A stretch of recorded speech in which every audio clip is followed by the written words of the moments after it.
Hello friends, आपका स्वागत है हमारे यूट्यूब चैनल टेक पॉइंट पर। और मैं नितिन गुप्ता और आज मैं बात करने वाला हूं यूपीएसडब्ल्यूई काउंसलिंग 2020 को लेकर। और गैस इस वीडियो में मैं आपको कंप्लीट काउंसलिंग शेड्यूल को डिस्कस करने वाला हूं। और गैस यहां पे काफ़ी सारे स्टूडेंट्स के डाउट आ रहे थे कि उन्हें किस राउंड में काउंसलिंग करानी है।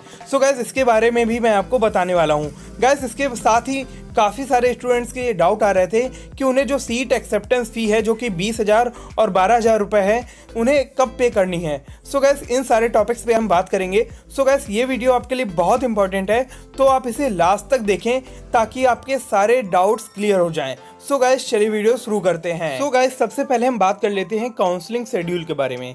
सो गाइस यहाँ पे आप देख सकते हो, यहाँ पे राउंड 1 की काउंसलिंग का पूरा शेड्यूल दिया गया है। सो गाइस आपका जो पहला इवेंट है वो है registration, payment of fee and documents upload करने का। सो गाइस इसका जो शेड्यूल है वो 19 अक्टूबर से लेके 22 अक्टूबर तक है। गाइस इसके बाद आपका जो डॉक्यूमेंट वेरिफिकेशन का इवेंट है, इसका जो शेड्यूल है 20 अक्टूबर से लेकर 24 अक्टूबर तक है। और गैस इसके बाद आपका जो थर्ड इवेंट है चॉइस लॉकिंग का, और गैस इसका जो शेड्यूल है वो 20 अक्टूबर से लेकर 26 अक्टूबर तक है। सो गाइस यहाँ पे जो चौथा इवेंट है वो है रिस्पॉन्ड टू क्वेरी का। सो गाइस आप जब डॉक्यूमेंट वेरिफिकेशन में अपने सारे डॉक्यूमेंट्स को अपलोड करते हो तो वो सारे डॉक्यूमेंट्स वेरीफाई किए जाते हैं यूपीएसडब्ल्यूई के ऑफिशियल्स के द्वारा।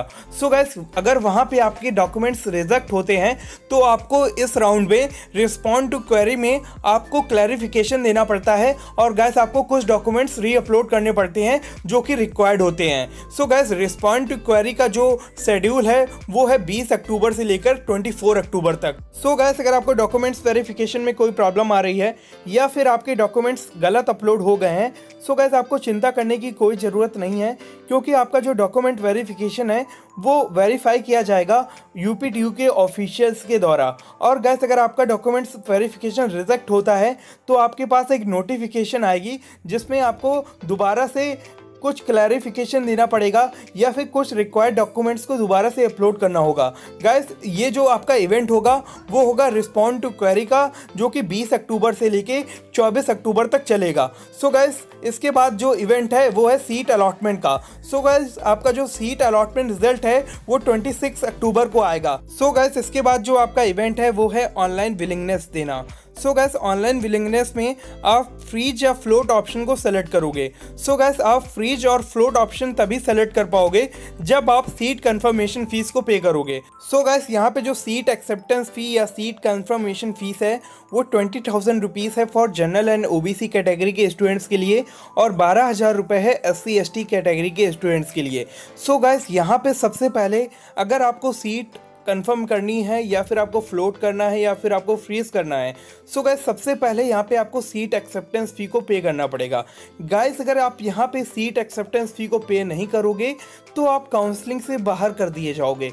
सो गाइस अगर आपको काउंसलिंग में बने रहना है और गाइस अगर आपको फ्लोट या फ्रीज कोई भी ऑप्शन सेलेक्ट करना है, सो गाइस यहाँ पे आपको सीट एक्सेप्टेंस फ़ी जो कि 20,000 रुपये या 12,000 रुपये कैटेगरी वाइज रखी गई है उसे आपको पे करना होगा। गाइस अगर आप इस फ़ी को पे नहीं करोगे तो आप काउंसलिंग से बाहर कर दिए जाओगे। गाइस अगर आपको राउंड 1 की काउंसलिंग में कोई सीट अलॉट नहीं होती है तो गाइस आपको ये सीट एक्सेप्टेंस फ़ी या सीट कंफर्मेशन फीस को पे करने की कोई ज़रूरत नहीं है। सो गाइस ये जो ऑनलाइन विलिंगनेस देने का इवेंट है और ये जो payment of seat confirmation, so guys ये जो दोनों इवेंट है इनका जो शेड्यूल है वो 26 अक्टूबर से लेके 29 अक्टूबर तक है। सो गाइस इस PDF में साफ लिखा है कि जब तक आप सीट कंफर्मेशन फीस को पे नहीं करोगे तब तक आप फ्रीज या फ्लोट ऑप्शन को सेलेक्ट नहीं कर पाओगे। सो गाइस अगर आपको फ्रीज या फ्लोट ऑप्शन सेलेक्ट करना है तो आपको सबसे पहले सीट एक्सेप्टेंस फ़ी या सीट कंफर्मेशन फीस को पे करना पड़ेगा। सो गाइस इसके बाद मैं आपको फ्रीज या फ्लोट के बारे में बता देता हूँ। सो गाइस ऑनलाइन विलिंगनेस देते वक्त आप फ्रीज के ऑप्शन को तब सेलेक्ट करना जब आपकी अलॉटेड सीट आपकी मनचाही सीट हो और आप अपनी अलॉटेड सीट से 100% सेटिस्फाइड हो। सो गाइस अगर आप अपनी अलॉटेड सीट से 100% सेटिस्फाइड हो तो आप फ्रीज के ऑप्शन को सेलेक्ट कर सकते हो। गाइस अगर आप फ्रीज के ऑप्शन को सेलेक्ट करोगे तो आप सीट में अपग्रेड नहीं कर पाओगे। गाइस अगर आप अपनी सीट से 100% सेटिस्फाइड नहीं हो तो आप फ्लोट के ऑप्शन को सेलेक्ट करना। गाइस आप जब फ्लोट के ऑप्शन को सेलेक्ट करोगे तो आप नेक्स्ट राउंड की काउंसलिंग में ट्रांसफ़र कर दिए जाओगे।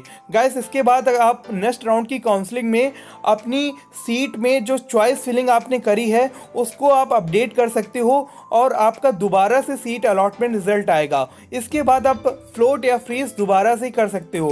गाइस अगर आप दोबारा जो आपका रिजल्ट आएगा सेकेंड राउंड में उसमें आप सेटिस्फाइड होते हो अपनी सीट से तो आप फ्रीज करना।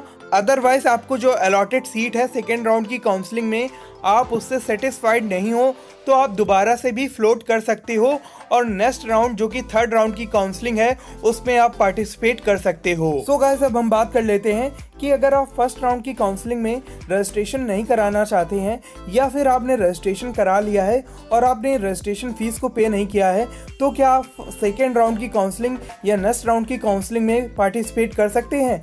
सो गाइस हाँ, अगर आप फर्स्ट राउंड की काउंसलिंग में अगर आपने रजिस्ट्रेशन नहीं कराया है या फिर आपने रजिस्ट्रेशन कराया है और रजिस्ट्रेशन फीस को जमा नहीं किया है तो आप नेक्स्ट राउंड की काउंसलिंग में पार्टिसिपेट कर पाओगे। गाइस अगर आपने रजिस्ट्रेशन करा लिया है और आपको सीट अलॉट हो गई है और अगर आपने सीट कंफर्मेशन फीस को पे नहीं किया है तो आप काउंसलिंग से बाहर कर दिए जाओगे। और गाइस अगर आपको सीट अलॉटमेंट रिजल्ट में आपने रजिस्ट्रेशन करा लिया था, आपने रजिस्ट्रेशन फीस को भी पे कर दिया था और आपको जो सीट अलॉट ही नहीं होती है आपके सीट अलॉटमेंट रिजल्ट में तो आप नेक्स्ट राउंड की काउंसलिंग में ऑटोमेटिकली ट्रांसफ़र कर दिए जाओगे। सो गाइस मेरी एक एडवाइस है आपको कि आप फर्स्ट राउंड की काउंसलिंग में ही रजिस्ट्रेशन करा लेना और आप पूरा प्रोसेस फर्स्ट राउंड की काउंसलिंग में करना, डॉक्यूमेंट वेरिफिकेशन का और चॉइस फिलिंग का। इसके बाद आपका सीट अलॉटमेंट रिजल्ट आता है और गाइस अगर आपको सीट अलॉट होती है तो आप उसे सीट कंफर्मेशन फीस पे करके फ्लोट या फ्रीज कर देना। अगर गाइस आपको सीट अलॉटमेंट रिजल्ट में अगर आपको कोई सीट अलॉट नहीं होती है तो आप नेक्स्ट राउंड की काउंसलिंग में रिडायरेक्ट हो जाओगे ऑटोमेटिकली। सो गाइस वहाँ पे आपको सीट कंफर्मेशन फीस को पे करने की कोई ज़रूरत नहीं होगी। So guys this is all about today's video and guys मैं आशा करता हूँ कि आपके सारे डाउट्स क्लियर हो गए होंगे। गाइस अगर आपके पास कोई डाउट अभी भी बाकी है तो आप नीचे वीडियो के कमेंट सेक्शन में मुझसे पूछ सकते हो। अदरवाइज आप मुझे इंस्टाग्राम या फेसबुक पे फॉलो कर सकते हो और आप अपनी क्वेरीज या डाउट्स मुझे इंस्टाग्राम में भी पूछ सकते हो। गाइस मेरे सारे सोशल मीडिया अकाउंट्स के लिंक जैसे कि इंस्टाग्राम या फेसबुक के लिंक मैंने वीडियो के डिस्क्रिप्शन बॉक्स में दे रखे हैं। सो गाइस आप वहां से मुझे इंस्टाग्राम में फॉलो करो, आप मुझे वहां पे अपने क्वेश्चंस सेंड कर सकते हो, डीएम कर सकते हो, मैं आपका वहाँ पे रिप्लाई दूंगा और आपको रेजोल्यूशन प्रोवाइड करूंगा। सो गाइस अगर आपको ये वीडियो अच्छा लगा है तो प्लीज़ इसे लाइक और शेयर जरूर कर दीजिएगा और मेरा चैनल सब्सक्राइब कर दीजिएगा। So guys thanks for watching, don't forget to subscribe for all UPSEE 2020 updates. Press the bell icon on the YouTube app and never miss another update.